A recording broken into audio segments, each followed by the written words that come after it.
So this is a very quick run through of the room that I have in the Crown Plaza in Beijing. So this is the bed. You just come through the door there. Wardrobe space, then the bed. A nice little kind of sitting area, desk, which is always good because I'm here for work.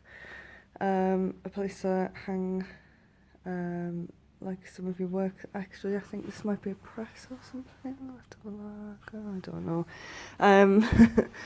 I've literally just walked in the door. Tea and coffee making. That probably is the minibar. TV over here, and then you go through this bit to a bathtub here, and I haven't opened the blinds because I'm going to have a nap now. Sink and just everything that you would need, so hairdryer, towels. There's a shower in here, so whether you can see it properly with the shining.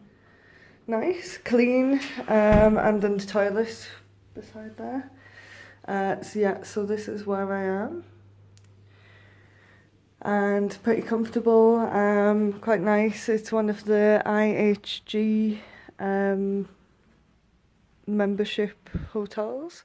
So we stay at these sometimes, and yeah, this is quite comfortable, quite nice. So I'll let you know in a blog post quite soon.